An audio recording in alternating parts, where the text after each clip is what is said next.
Iqiniso ukuthi i-SAFA ayimfuni uPitso Mosimane. Angazi ukuthi lento sengiyisho kayingaki bafowethu. Bekumele ngabe bam-announce last week laphana. Imagine bam-offer imali encane but bafuna ayeke amabhizinisi wakhe aseceleni. Make this thing make sense bafowethu. Ngi-offer 500,000, in fact 400,000 ngenyanga. Then uthi ngiyeke amanye amabhizinisi wami. uPitso Mosimane une-podcast. I-podcast yakhona isponsor, okay, let me not say this brand ngoba sinokusebenza nayo Nkosi yami, but ibhekeni nizoyibona ukuthi isponsor yini, but i-brand enkulu, one of the biggest brands e-South Africa, meaning that uPitso Mosimane ugenerate ama-hundreds of thousands if not ama-millions nge-brand association yakhe. And then unezinto aziranayo ngoba ufuna ukushape nokukhulisa ibhola lase-South Africa. Ulontshe lento yakhe le yokukhulisa iy'ngane, yoku-make sure ukuthi ubuild ama-future leaders, ama-future footballers wase-South Africa. But i-SAFA ithi yona ifuna umuntu o-independent. Well, ithe yona ifuna into yakhona ibizwa ngama-image rights bafowethu. I-SAFA ifuna uku-own ama-image rights kaPitso Mosimane, imtshele ukuthi enzeni angenzini. Cabanga bayakhethisa labantu lapha, ngapha bamholela amakinati noma bam-offer amakinati. So uPitso Mosimane ngalezi zinto zakhe eceleni wenza imali e-more than le i-SAFA im-offer yona. So niyabona-ke bafowethu ukuthi i-SAFA iqamba amanga in public noma iya-pretend-a yenza ngathi iyamfuna uPitso Mosimane kanti ayimfuni ngoba uku-pretend-a lento le yenzayo.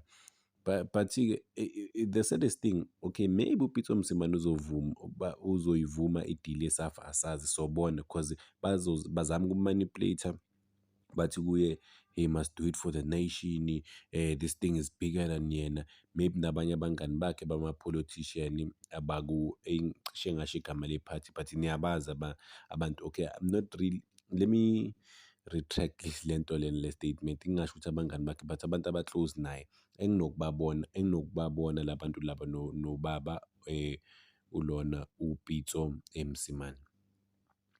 Complicated kakhulu le deal le yakhe bafowethu ne-SAFA, but iqiniso ukuthi abamfuni. Ngizwe khona lo uyi-goalkeeper coach Bafana, ubani uGrant. Yeah, okay, kuzoba nzima ukuthi ngikhulume into e-direct ngoba uGrant u-close nabanye abantu en-close nabo. But uthe uGrant ama-local coaches walana e-South Africa afuna ukunikwa imali eningi without uku-prove. Yini uPitso Mosimane kumele approve yona bafowethu? Yini ngempela? Yes, he failed to put iBafana on the pedestal, but-ke i-career yakhe uma umbheka, i-CV yakhe manje iyacwebezela, iyashine. That is why he deserve le mali le athi yena uyayifuna. And he's not even asking that much.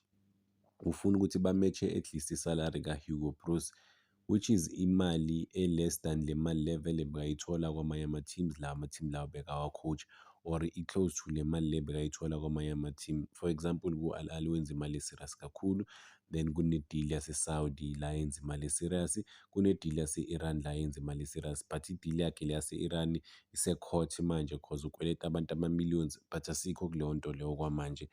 I was just passing the message, or ngifuna, okay, angisakhulumi ngebhola kakhulu, ngiyazi ukuthi ngizolistopha ibhola, in fact sengistopile, but mangiyibona ezinye izinto ngiyafisa nami ukukhomenta ukuthi i-SAFA ayimfuni uBra Pitso, but sobona ukuthi yena uzovuma ekugcineni. But umuntu o-negotiate yonke lento lena umama wakwakhe, umfazi wakhe, siyazi ukuthi urana izinto, i-agency ukurepresenta i-husband yakhe, which is uPitso Mosimane. Kunama-signing on fee, yabo ziningi lezi zinto lezi zi-involve bafowethu. Maybe uPitso Mosimane ufuna not even maybe, signing on fee ufuna ama-millions ku-SAFA. If baku-offer, ngeke baku-offer 400,000 and then bakunike i-signing on fee ye-10 million. It's not gonna happen. Ngoba uyabona nje ukuthi nala kubonakala ngathi bamenzela i-favor, futhi lento le ukuthi ba-offer yena umsebenzi baze bakhulume ngaye.